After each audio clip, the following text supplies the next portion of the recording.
Small versus Podkowka.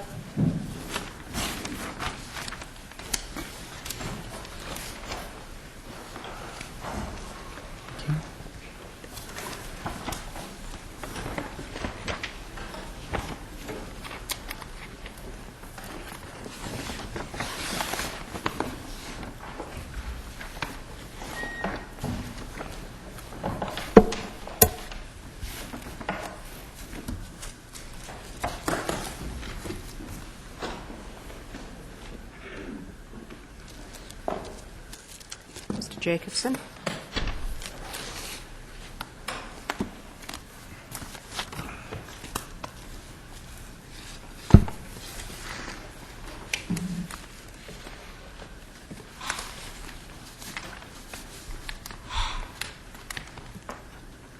Thank you.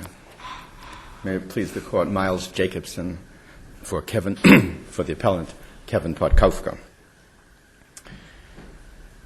This is the case, as I'm sure the Court knows, of a 7-week-old infant that was killed or died, and the likely suspects were the father and mother, the father being 17 at the time and the mother 19.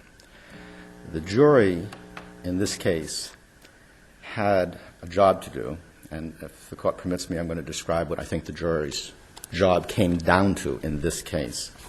And that the problem is that their work, as I will argue now and in the briefs, that their work in this case was misguided as a result of erroneous decisions about evidence and improper instruction by the judge and improper argument by the prosecutor. There are really basically two large issues that the jury needed to figure out in this case and decide in order to reach a verdict. One was how the injuries were inflicted.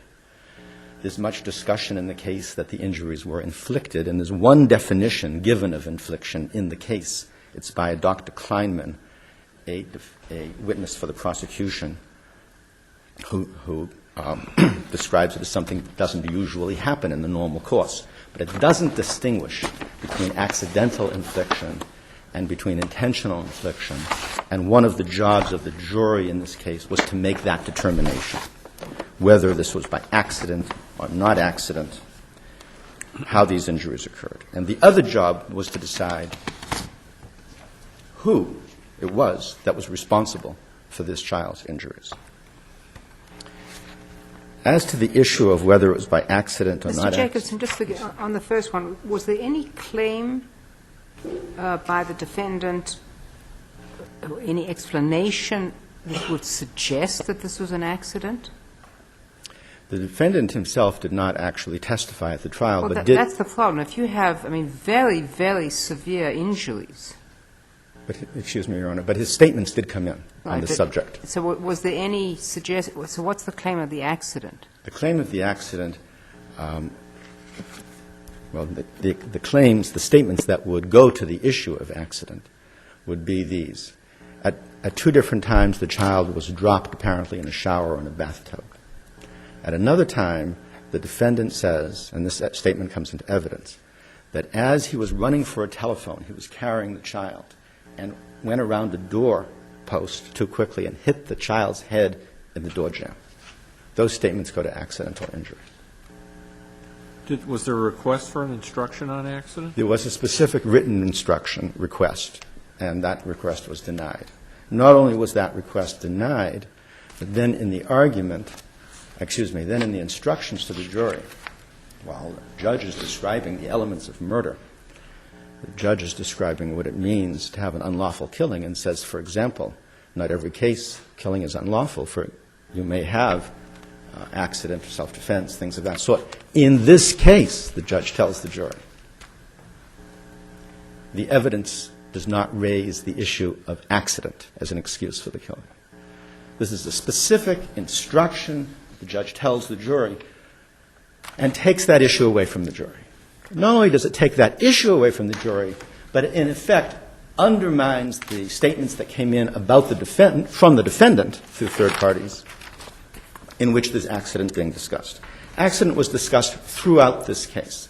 The government put on a number of witnesses to talk about accident. The government admitted there should be a manslaughter instruction in this case, which there was, because of the possibility of accident. Those are problems about the question of how the injury was inflicted, an improper instruction to the jury. There was another aspect of how the injuries were inflicted, which I'd like to bring to the Court's attention, and it focuses on the issue of extreme atrocity and cruelty. The government put on two different doctor witnesses, and others as well, a Dr. Bailey and a Dr. Case. Dr. Bailey testified that the nature of the injury to the brain would be likely to cause extreme suffering, pain to this infant. This child was injured, remained injured until it died a few hours later. It was likely to cause pain. Pre-trial and at trial as well, defense counsel objected to this testimony because the government put on another witness, a Dr. Case, who examined the particular tissue in this child's case, not just in general, and said this child was rendered unconscious at the moment the injury was inflicted. And presumably remained unconscious until the child died a short time later. Matt, could you just be more specific? When you say the injury, you're talking about the head injury. The head injury. But this child had numerous injuries all over the child's body, correct? Yes, Judge. It did. And those injuries, according to the government, date from various periods of time and may or may not be connected to the fatal injuries of the child. He may or may not have been inflicted by the same person. And may or may not have been inflicted by the same person. An odd fact in this case is that this child was taken to the doctors by the mother and father a day and a half before this child was found dead in the morning and examined by Dr. Jones, who said, this child is well. He has a little cold. She has a little cold. Wasn't there a 51A filed?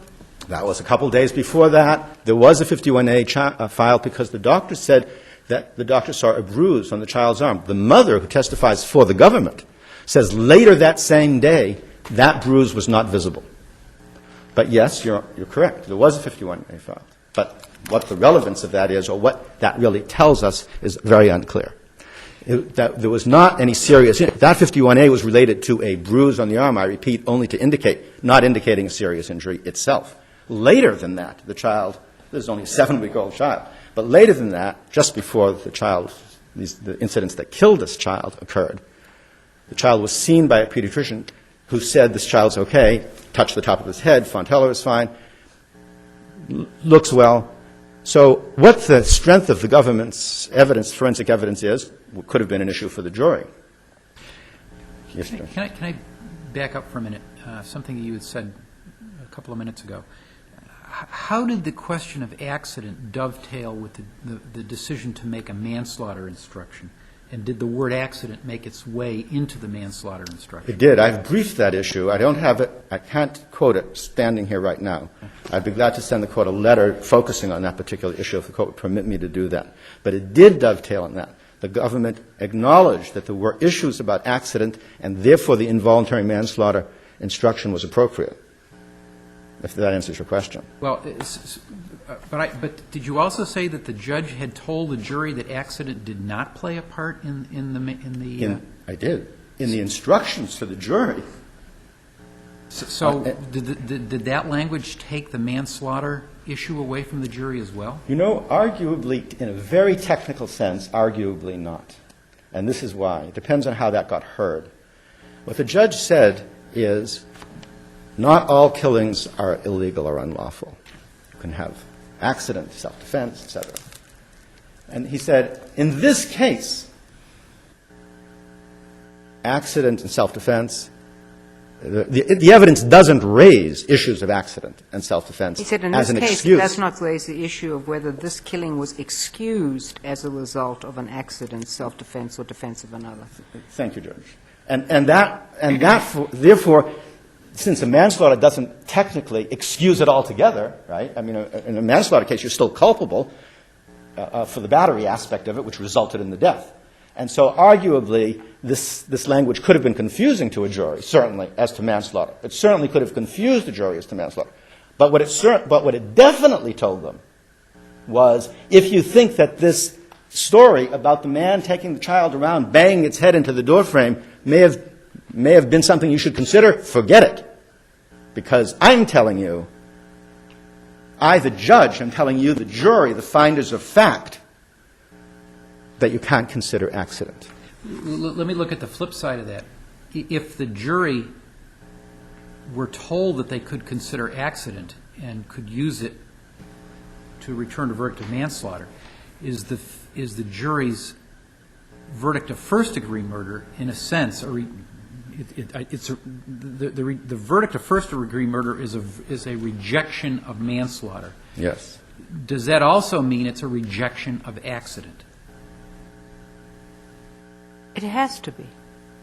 Yes. So that is the failure to give the accident, is the judge's, if the judge's instruction on accident was erroneous, does that error go away because the jury rejected accident as a basis for manslaughter? I think if we were parsing this out mathematically, such an argument could be made. But that, in fairness to the jury, who I think is hearing that in this case, the evidence of accident, in this case, the evidence of accident does not rise to the level of excusing the killing in this case. That's informing the jury about something. Why say that at all, by the way? It's one thing to not give the accident instruction. We could argue about that. Aren't accident and manslaughter inconsistent? Accident gets you an acquittal.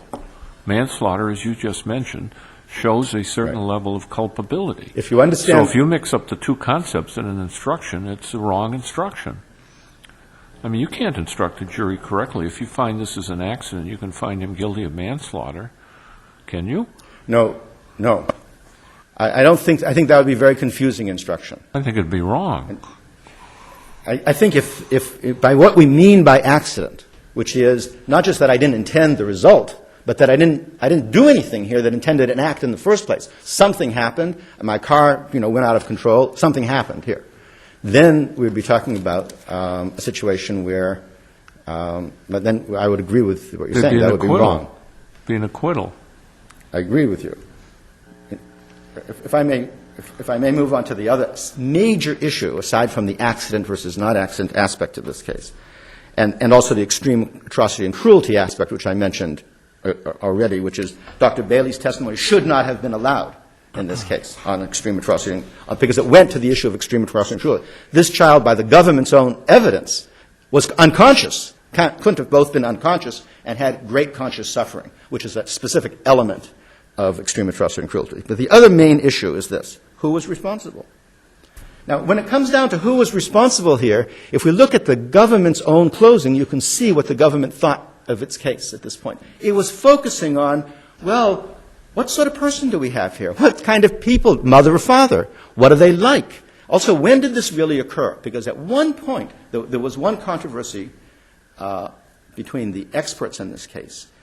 The government's experts said that the death occurred around 5 o'clock, that the injury that caused the death occurred around 5 o'clock in the morning.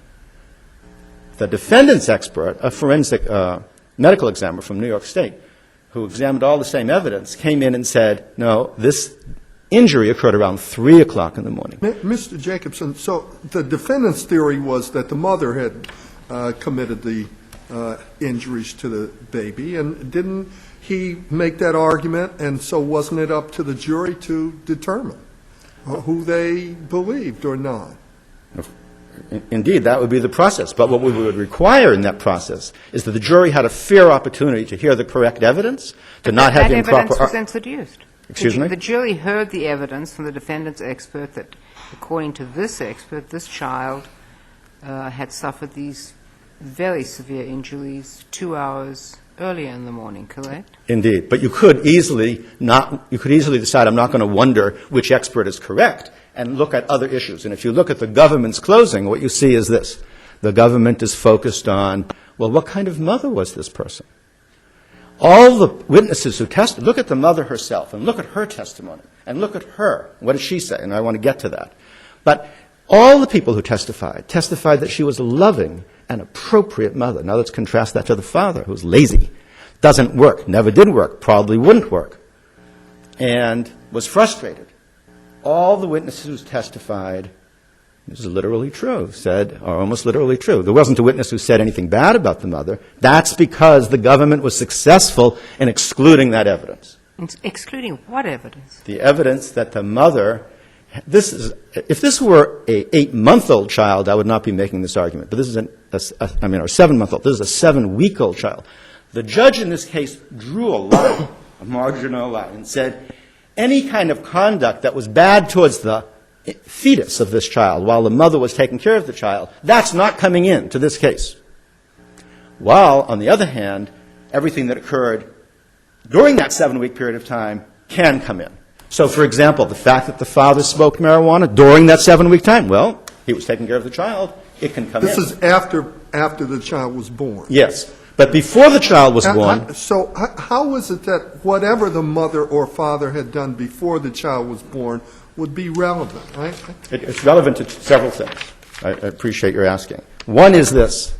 It's relevant to the motive of who it is that had a motive. The Commonwealth suggested the father had a motive. He was frustrated. He was unhappy to stay home. The defendant was trying to say, this is a woman who did not want to have a child in the first place, did not want to have this child or her other child. And acted... What was the evidence of that? I know there was evidence that she was abusing drugs and so on, but what's the evidence? She did not go to prenatal care. So? All of these things can be so, to some extent. She did not... I'm just beginning to tell you the various things that she didn't do to care for this child. No, that's a different point, Mr. Jacobson. You said this mother didn't want this child. Okay. That is not the same as saying a woman who is pregnant isn't appropriately caring or, caring for the child during pregnancy. Well, I mention this because the question of whether or not she is, all the witnesses say she's a loving and appropriate mother, if the jury knew that before this 7-week period of time when the child was alive... Is there any evidence that she didn't want the child? Yes. What's the evidence? There were 2 witnesses proffered, one of whom testified, saying she said she didn't want the child. Well, that got into evidence. By one of the witnesses. What didn't get into evidence, Justice Green... That's in evidence. Excuse me? That's in evidence. Yes, the fact that she said this. Now, interestingly, she denies that when she's cross-examined. But she's not allowed... This is a trial. People... I'm not complaining that she denies it. But I am complaining about something, though. What's the second piece of evidence? What I am complaining about is that she isn't cross-examined on what was going on at the time that she made those statements. She made those statements repeatedly over a number of times while doing drugs, while taking ecstasy, mushrooms, and drinking. This is a person who was abusing herself and making these comments. Maybe she didn't remember making those comments. But what has that got to do with saying, I don't want a child, which I thought was your theory? This defendant saying he didn't want to take care of the child. Excuse me? The defendant was saying he didn't want to take care of the child? I thought that was your complaint, and the jury should have heard that the mother didn't want the child either. Right. To say that you are not caring for an infant, pre-birth infant, is not the same as saying, I don't want the child. The fact that you are abusing drugs and alcohol in the context of telling your friends, I don't want this child, a jury could consider is relevant. We may or may not. But a jury could consider the fact that a person is making those statements repeatedly while abusing drugs and alcohol is relevant. I'm not saying it's dispositive. I'm saying it's relevant. Had the judge let that into evidence, that would have been considered by the jury. Then the prosecutor would have not been able to then argue. Is there evidence that the mother was taking drugs and alcohol after the child was born? There wasn't any such evidence. This is a 7-week period of time. Again, that's the point about this. We're talking about a very narrow window. Did the defendant seek to introduce evidence that the mother was taking drugs and alcohol after the child was born? No. And not only that, we don't even have evidence as to when during the pregnancy this occurred. We don't know whether it was 8 weeks or 9 weeks before the child died, or whether it was 3 months before. Because all of that was excluded pre-trial. The government came in with a motion saying, I think the defendant's going to try to do this, and so I don't want the defendant to be able to do this, and the judge ruled none of that evidence can come in. And again, Your Honor, it goes to 2 different issues. One issue is whether the evidence should have come in because it's relevant. But a second issue is whether the government should be able to stand up and argue to the jury, ladies and gentlemen, every single witness who testified that she's a loving and appropriate mother. And isn't this also in the nature of a kind of character argument? Aren't we making a kind of, well, people like this, people who are loving and appropriate and treat their children nicely, they don't murder their children. The defendant's defense, as I understand it, was that she did it. No, that's not entirely the case. The defendant's defense, why did the defense ask for accident if that was the case? The defendant was saying somebody else did this. The defendant's agreeing that the likely suspects are the mother and the father. Was there anybody else in the apartment? I mean, whichever expert you accept, 3 a.m., 5 a.m.? There were other people in the building. In this apartment? No one else was in the apartment itself. And were the mother and the father? At that time. And the mother was in the apartment all the time, and the father was in the apartment for some of the time. Yes, and also the child was taken out and brought back not long before 3 o'clock. So the mother was actually out, the child was actually out of the apartment at some time. They took the child for a ride. Well, just for clarification, hadn't the mother just returned from work on the day the child died, and the father was the sole caretaker of the child? We're talking about much earlier in the day. These events are happening in the middle of the night. So the mother had been around for some period of time in the middle of the night after returning from work, and the father was around. And then at some point in time, they went and took the child for a ride, and then at some point in time, the father went off by himself with his friends and came back. That's what was going on during that period of time. Mr. Jacobson, your time is up. I see my time is up. Thank Thank you, you. Mr. Jacobson.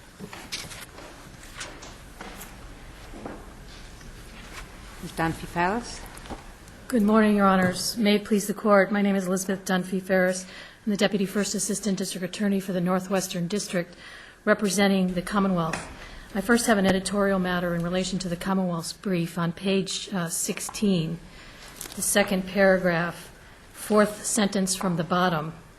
There's a typographical error in the phrase that says, quote, the timing of which was not inconsistent with the medical evidence, unquote, should read, the timing of which was not consistent. Or was inconsistent. Yes, and that is that is correctly stated in the Commonwealth's brief on page 37, but the summary of the argument does not correctly state that. The defendant's arguments, as my brother has indicated, are essentially threefold. He claims improper exclusion of the admission of evidence. He claims a failure of the trial judge to properly instruct the jury, and a multifaceted claim for 33E relief. In relation to the way these arguments are set forth in the Commonwealth's brief, the Commonwealth will address them. First, as to the evidentiary claims. In regards to the improper exclusion of evidence, that is, evidence of cross-examination of Toni Bastioni, who is the biological mother of the victim in this case, and also to the direct examination of Paul Jennings, who was a defense witness in this case. The defendant claims that the drug use of Ms. Bastioni during her pregnancy and the living arrangements of her 2-year-old child should have been subjects for him to be able to identify bias and also identity of a killer. Below, the defendant did not make the bias argument.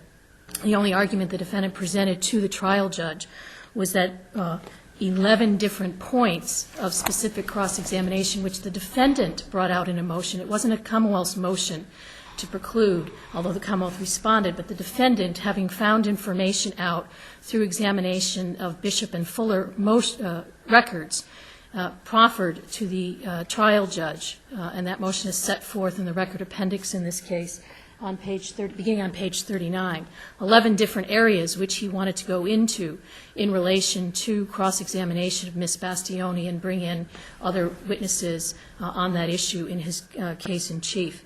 The areas of the 11 that were proffered, the judge excluded 4. One was that Ms. Bastioni did not have prenatal care.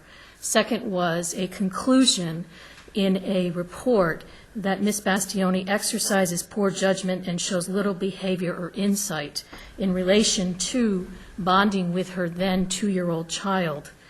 In addition, the judge excluded that Ms. Bastioni drank while she was pregnant, and also a conclusion by a reviewer that that Ms. Bastioni lacked concern, well, again, in relation to her 2-year-old child. So when I read the defendant's brief that said she exercised poor judgment and showed little insight into her baby's behavior, we're not talking about this child, we're talking about another child? We're talking about an investigation that was done at the time, and specifically one of the events, as they're delineated within the defendant's motion, is regarding the 2-year-old child in relation to the exercises poor judgment and shows little behavior insight. It's unclear from the records as they're presented. The records aren't marked as an He said exhibit. we don't know which child it is. Correct. I mean, there was an investigation while the child was alive. Okay. The judge did not exclude But total... this child never reached age 2. No, it's a different child. No, there's another child. So 2-year-old. Yeah. There's a 2-year-old by the name of Zachary who is living with Ms. Bastioni's parents at the time, and the victim is living with the defendant and Ms. Bastioni in the basement apartment of the home where the death occurs. Could we just turn to the accident? Yes, Your Honor.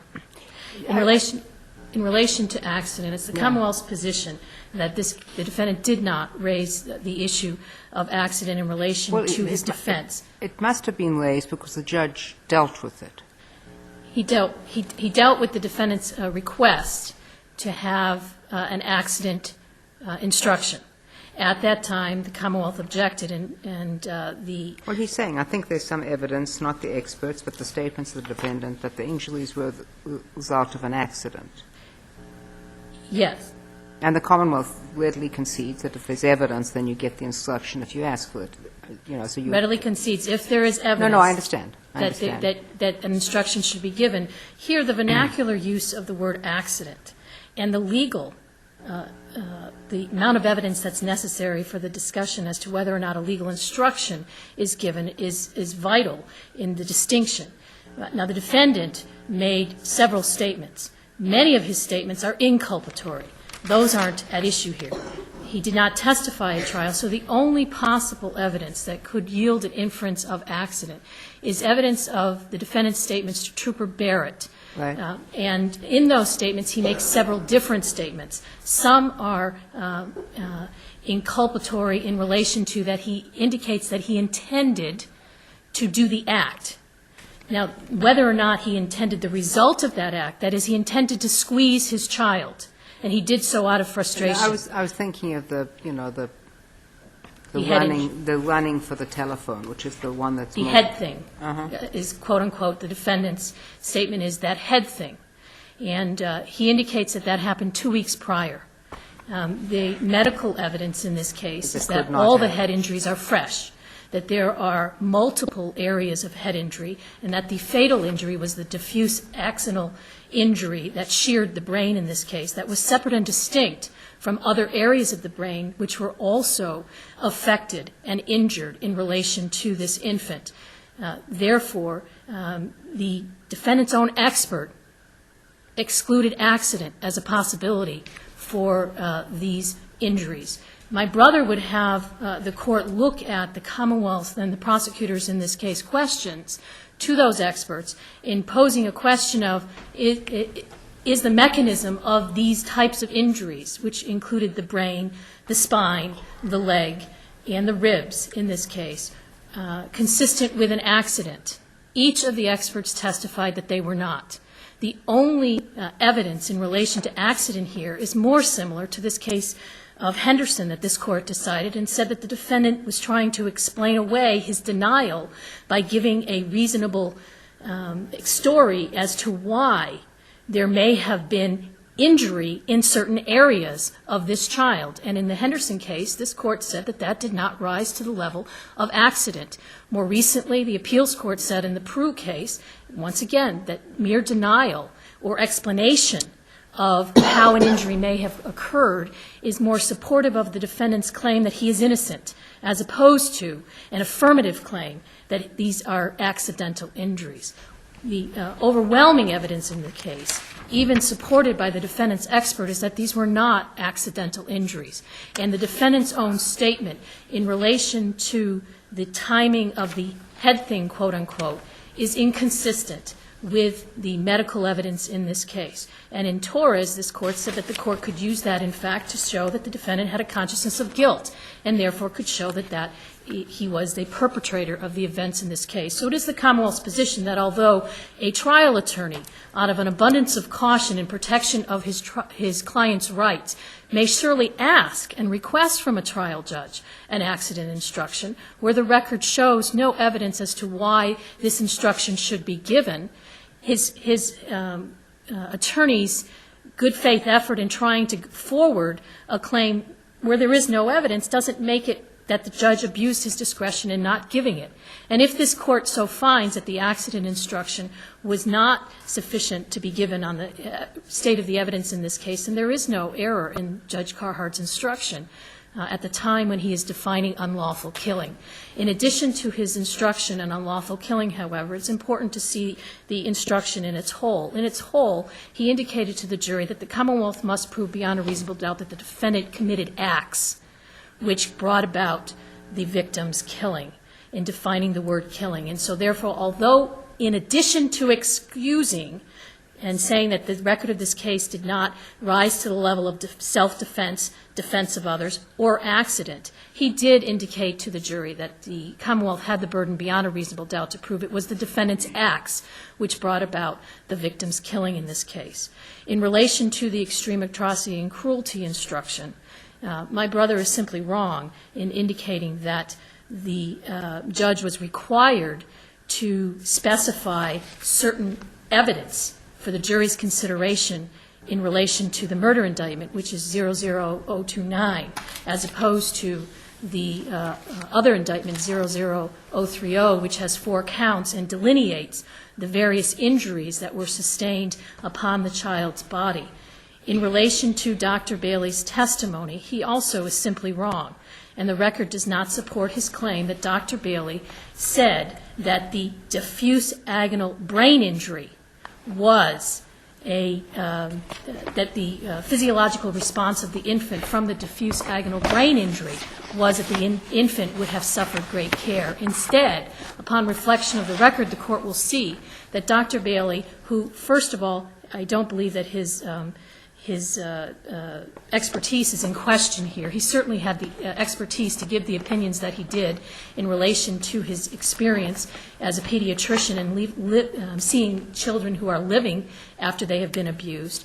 But in relation to the testimony, although it is conceded that the diffuse agonal injury would have, within minutes, caused this victim's death, there are multiple head injuries within a 24-hour period that were inflicted upon this injury. The timing of those injuries, but for that 24-hour period, is not as clear on the record. But what can be clear is that the victim would have had physiological responses to those injuries independent of the diffuse axonal shearing brain injury which brought about her death. In addition, Dr. Case testified that there was a contributing factor, and that is the 11 rib fractures which this victim had, that a victim, once having the diffuse axonal brain injury, also had a more difficult time in relation to breathing, and therefore, in Dr. Case's opinion, the ribs were a contributing factor to her death. So therefore, the jury didn't have to decide death, all these injuries leading to death, or the second indictment in relation to the count 4s. And as to extreme atrocity and cruelty, it was clearly relevant for the jury to consider the multiple injuries upon the differing angles of this child's body over that 24-hour period. That being said, the Commonwealth does recognize in its brief that count 1 of indictment 00030 is duplicitous for the matter of sentencing, but that alone is the only indictment which the Commonwealth would recognize as duplicitous for the matter of sentencing. As to the rib injuries, There were statements that the defendant gave about balling the child, forcing the child's body into a ball, weren't there? Yes, Your Honor. Can we infer from that those caused the rib injuries? Actually, no, Your Honor. In reading maybe one or two of them in relation to what Dr. Kleiman testifies to, but the spinal injury is the injury which is caused by the mechanism in relation to balling the child the way it is, and Dr. Kleiman so testifies, and it's noted in the Commonwealth's brief as to that portion of the testimony that, in fact, specifically Dr. Kleiman testifies that that is a mechanism which is consistent with having caused that injury. And the timing of the spinal injury is within 2 weeks of the child's death, and the evidence is that it could not have been at the time that the victim received the fatal injury, which was the diffuse agonal injury across the shearing of her brain. And so there is a separate and distinct injury that occurs at a different time to which there is evidence that the defendant made an admission that he did commit an act which was of the same mechanism which would have caused that type of injury.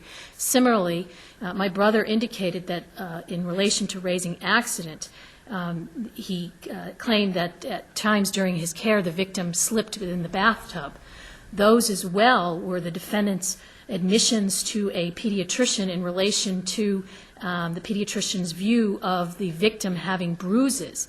The defendant is not charged with any indication of those injuries in relation to the bruisings on her forehead or her arms. In fact, he's charged with the rib injuries, which are more consistent with his statements to Trooper Barrett that he would squeeze the child. And Dr. Kleiman testified that the mechanism of squeezing a child and having the thumbs and the other part of his hands coming toward each other are consistent with the type of fractures that existed, at least in relation to the right 7th and 8th ribs. There's a difference in timing. The right 5th rib is more fresh than the ribs of the right 7th and 8th, which are timed 2 to 6 weeks. This infant didn't have a long lifespan, and the forensics in relation to this case aren't as specific as one might want, but using the forensics as well as the defendant's statements, it's clear that the record indicates that there is an admission by the defendant,